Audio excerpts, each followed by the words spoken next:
হবে, কোরআন তেলাওয়াত করলে কি হবে, একটু একটু ইনশাআল্লাহ বলার চেষ্টা করব দোয়া করে। আর এই মাসটা মেরাজের মাস। মেরাজ শব্দের অর্থ হচ্ছে ঊর্ধ্বগমন। মেরাজ শব্দের অর্থ হচ্ছে কি? ঊর্ধ্বগমন। যেখানে কোনো নবী রাসূল যায় নাই, একমাত্র আমার আপনার যিনি নবী, কবর হাসরের বিধানে ফুলসিরাতে ইহকালে যিনি ধরাবেন তিনি হচ্ছেন। কখনো দেখা করতে পারবে না, একমাত্র মৃত্যুর পূর্বে আল্লাহর সাথে দেখা হবে। আমাদের আখলাক সুন্দর করে আমরা যেন এই জীবনটাকে বাস্তবায়ন করতে পারি। সেই আলহামদুলিল্লাহ রাব্বিল আলামিন। আসসালামু আলাইকুম ওয়া রাহমাতুল্লাহি ওয়া বারাকাতুহু। ওয়া আলাইকুম আসসালাম ওয়া রাহমাতুল্লাহি ওয়া বারাকাতুহু।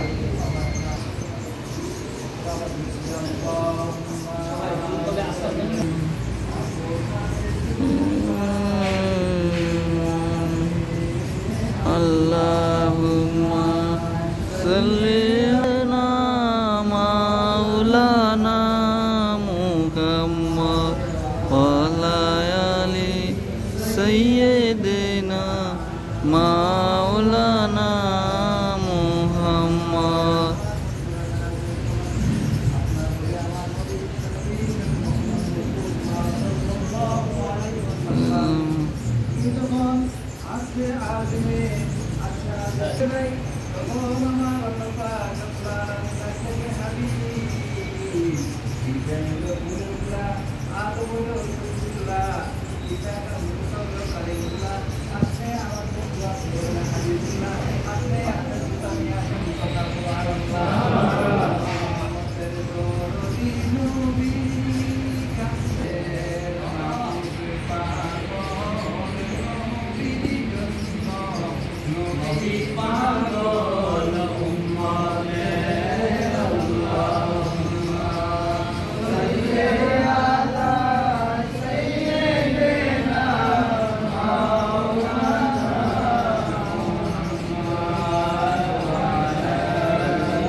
Assalamu alaikum warahmatullahi wabarakatuh.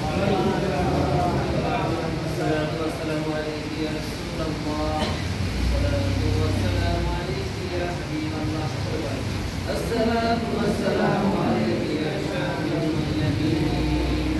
Assalatu wassalamu alayka ya Muhammad wa ala ali sayyidina maulana Muhammad.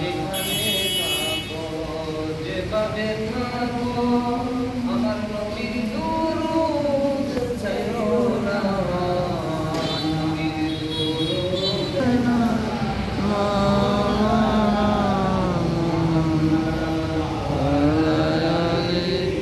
Sayyidina Maulana Alhamdulillah, la ilaha illallah, la ilaha illallah, Muhammad Rasulullah.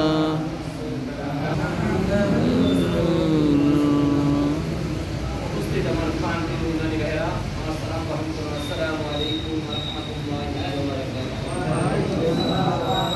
জালামি আমাদেরকে জান্নাতের বাগানে আসার ওয়াসা তৌফিক দান করেছেন বলা জানা আলহামদুলিল্লাহ। এমন একটি মাস রজব মাসের মধ্যে এই মাসের প্রায় শেষ ভাগে আমরা উপস্থিত হয়েছি। এই মাসের 27 তারিখে দিনগত রাত্রে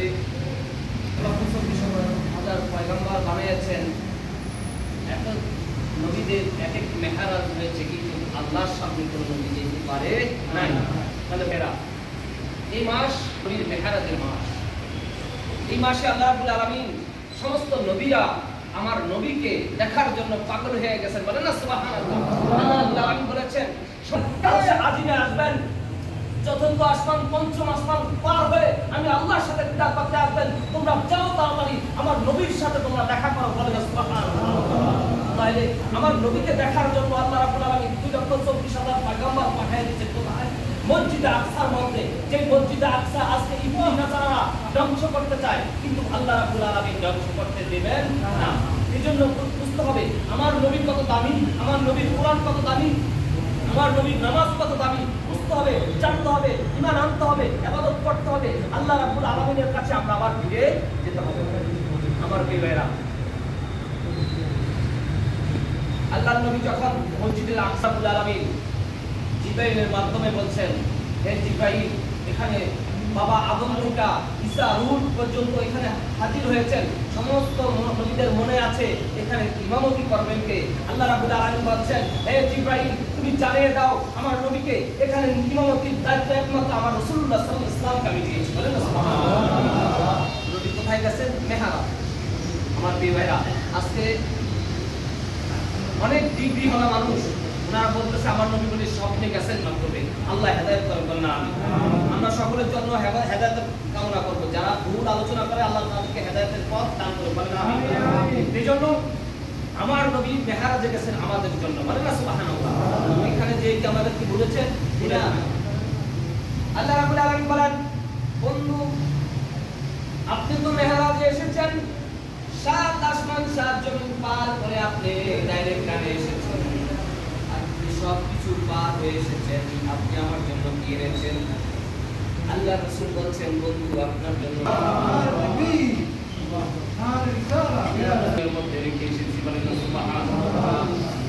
যিনি আল্লাহর কদমে যেও, আল্লাহর সামনে যেও আমাদেরকে ভুলে নাই, আমরা কিভাবে ভুলতে পারি না? তুমি নফল নামাজ যতটুকু পড়বে ওই 100 বছরের নফল নামাজের সওয়াব আমি আল্লাহ রাব্বুল আলামিন দান করে দেব। বলেন সুবহানাল্লাহ। নামাজ পড়া ভালো না খারাপ? নামাজ পড়া বছরে কয় ওয়াক্ত নিষেধ? কয়দিন? খালি সূর্য উদয় সূর্য অস্তয়। কথা বুঝতে পারছেন? সূর্য উদয় এবং সূর্য অস্তয়ের সময় নামাজ পড়া কি হারাম। আর সর্ব অবস্থা 5টা। কয়টা? 2 আরো এভাবে আরো মোট 5টা রোজা রাখা নিষিদ্ধ। এই জন্য জবানের কথা, জবানের কথার নাম কি? এবং রাসূলের কথা হইছে হাদিস। বলেন না সুবহানাল্লাহ। এবং রাসূল পাক সাল্লাল্লাহু আলাইহি এবং দেহ মুবারকের মধ্যে যত কিছু আছে সব কিছু কথা বলতে হলে মুবারক বলতে হবে। এইজন্য আল্লাহ উনি এসে রাসূল পাক সাল্লাল্লাহু আলাইহি বলেন, আমার একটা আশা, আমি একটু আল্লাহর সাথে দেখা করব। বলেন না সুবহানাল্লাহ। বলেন না সুবহানাল্লাহ। জিবরাইল আমিন বলতেছেন, ইয়া রাসূলুল্লাহ, তুমি কি যাইবা আল্লাহকে দেখতে? বলেন না সুবহানাল্লাহ। মানে যদি বলেন না সুবহানাল্লাহ। জিবরাইল আমিন রাসূলের কদমকে মুসি করে রওনা দিলেন। কোথায়? আসমানের দিকে। প্রথম আসমান, দ্বিতীয় আসমান, চতুর্থ আসমান, পঞ্চম আসমান পার হয়ে সিদরাতুল মুনতাহার গেছেন। মুনতাহার যে আবার উপরে যাইতেছেন, কিন্তু এইভাবে আসমান অতিক্রম করতে করতে ডাইরেক্ট চলে গেছেন। ডাইরেক্ট গাড়ি যাইতে যাইতে জিবরাইল আমিন নিচের দিকে তাকায় দেখতেছে। জিবরাইল আমিন যখন উপরের দিকে যায়, নিচের দিকে একটা রাস্তা দেখা যায়। জিবরাইল আমিন দেখতেছে নিচের দিকে রাসূল পাক সাল্লাল্লাহু আলাইহি ওয়াসাল্লামকে ওই যে মসজিদে নববীর মধ্যে রেখে এসেছি, ওইখানে রাসূল পাক সাল্লাল্লাহু আলাইহি ওয়াসাল্লাম যেভাবে বসে রয়েছে সেভাবে দেখা যায়। নিচের দিকে তাকায় তাকায়। বলেন না সুবহানাল্লাহ। যখন ডাইরেক্ট গাড়ি গেলেন তখন উপরের দিকে তাকাইলেন, উপরের দিকে তাকায়ও দেখে আমার রাসূলকে। বলেন না সুবহানাল্লাহ। আমার প্রিয় ভাইরা, আপনি যখন আয়নার সামনে দাঁড়ান তখন আপনার চেহারা আপনি দেখেননি। জিবরাইল ডাইরেক্ট গাড়ি যে বলতেছে না কি দেন, আবার যখন উপরের দিকে তাকাইছি উপরের দিকেও দেখা যায় আল্লাহ ইয়া হাবিবাল্লাহ। আমার রাসূল ডাকতে বলে, জিবরাইল, আল্লাহ যদি একজন যদি আমাদের প্রতি রাগ হয়ে যায় আমরা কি জান্নাত পাবো? এইজন্য রাসূলের ইত্তেবা করতে হবে, আল্লাহর হুকুম আপনার অন্তরের মধ্যে জারি করতে হবে। বলেন আমিন। আমরা 5 ওয়াক্ত নামাজ পড়ব তো? মা বাবার খেদমত করব তো? 5 ওয়াক্ত নামাজ পড়ব তো? এই শীতকালে এসে মা বাবার খোঁজ খবর নিব তো? কারা কারা মা বাবাকে শিক্ষা দেন বেশি বেশি ঘুম দেন? অনেকে দেয় না রে, অনেকে বোধহয় মা বাপ নাই। বলতে পারবা মা বাবার কবরের মধ্যে তুমি সওয়াব পাঠাইতে পারবা এবং তুমি নিজের জন্য দোয়া করতে পারবা। বলেন সুবহানাল্লাহ। কোরআন আমাদের বলেন বলেন রাব্বানা আতিনা ফিদ দুনিয়া হাসানাতান বাবার জন্য দোয়া করতাম।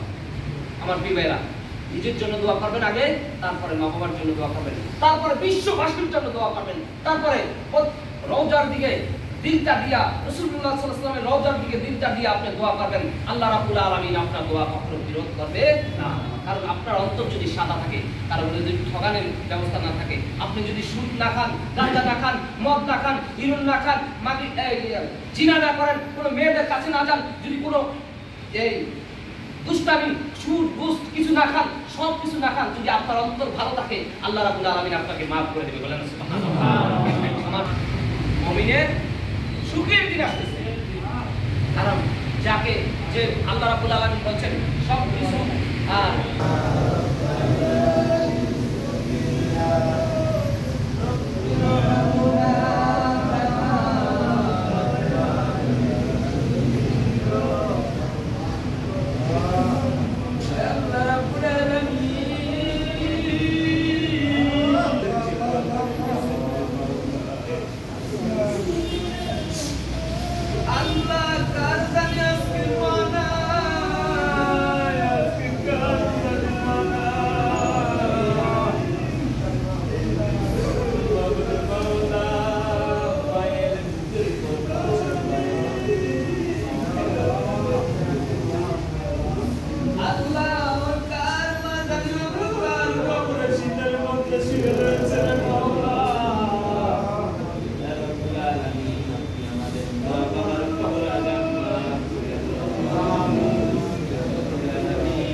জারি করে দিয়ে নতুন কলেমা